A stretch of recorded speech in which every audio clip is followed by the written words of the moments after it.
Dans ce monde en reconstruction qui est entamé dans des pays du bassin du lac Tchad, il y a une détermination patriotique, une volonté politique, un engagement communautaire et aussi une adhésion participative des partenaires techniques et financiers. Il n'en fallait pas moins pour relever le défi des bandes terroristes qui opèrent dans cette partie du continent entre le Cameroun, le Tchad, le Niger et le Nigeria et qui ont affecté environ 10 700 000 personnes. Les pays ciblés ont bénéficié du programme de la Facilité régionale de stabilisation du bassin du lac Tchad, doté de moyens considérables et dans lesquels chaque pays dispose d'un guichet national de stabilisation dans son espace territorial. Au Tchad, à l'initiative du gouvernement, un programme d'envergure intitulé FNS, la Fenêtre nationale de stabilisation, a été mis en œuvre. C'est un projet de gouvernement qui poursuit essentiellement 3 objectifs qui correspondent aux changements qu'on veut voir apportés au niveau des communautés bénéficiaires.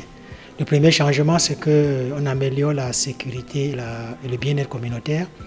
Le second, c'est que les infrastructures essentielles et les services de base soient de nouveau fonctionnels. Et enfin, que les moyens de subsistance soient mis à la disposition des populations.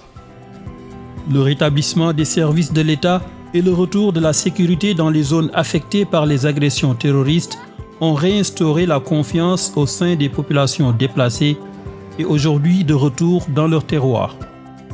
Les infrastructures essentielles et les services sociaux d'assistance sont déjà opérationnels ou en cours d'aménagement avec la participation des populations.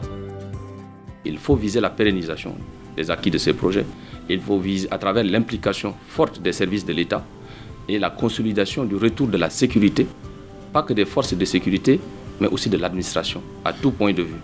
Mais il faut aussi considérer que la duplication des bons résultats à travers le passage à l'échelle, qui va appeler davantage de financement, n'est-ce pas, permettra à ces projets de faire des émules.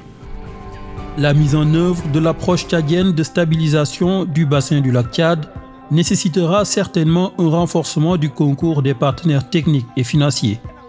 Et parmi eux, il y a le PNUD, le Programme des Nations Unies pour le développement.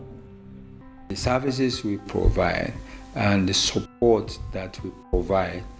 Le soutien que nous prodiguons en termes de services est en accord avec les besoins des populations, car nous nous sommes organisés de sorte qu'ils peuvent nous dire de quelle sorte de soutien ils ont besoin, comment et quand ils en ont besoin. Et cela correspond aussi, fort heureusement, aux besoins du gouvernement qui en a exprimé le vœu. Cela est aussi important.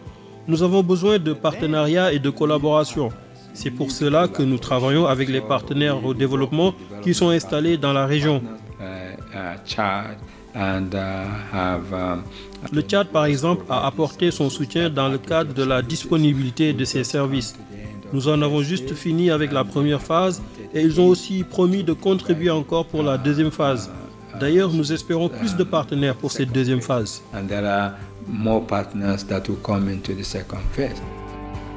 C'est tout un monde qui s'organise dans ces zones reconquises dans le bassin du lac Tchad. Et de la Fenêtre nationale de stabilisation du gouvernement tchadien, des espaces de développement s'offrent déjà à la vue et à la vie. Ce champ que vous voyez, il y a juste quelques années, je ne pouvais pas l'utiliser parce qu'il était miné. Mais grâce aux actions du guichet national de stabilisation, les activités de déminage ont été effectuées. Et aujourd'hui, je rends grâce à Dieu. Je l'ai exploité et vous voyez le résultat. Après la récolte, c'est sûr que j'aurai au moins 8 sacs de 100 kg, alors qu'à l'époque, je n'y pensais même pas. Donc c'est pour dire vraiment, nous commençons à sentir le goût de la vie. Maintenant, je vais pouvoir vendre, me nourrir, me vêtir et me soigner, ainsi que tous les membres de ma famille. Nous avons reçu 13 pirogues de filet, 3 pirogues motorisées et des caisses pour conserver le poisson. Avec cette activité, je parviens à me prendre en charge et acheter du ravitaillement pour notre famille. L'Union européenne, l'Allemagne, les Pays-Bas, la Suède et le Programme des Nations Unies pour le développement sont les partenaires techniques et financiers du gouvernement tchadien qui bénéficient également de l'appui de l'Union africaine et de la Commission du bassin du lac Tchad.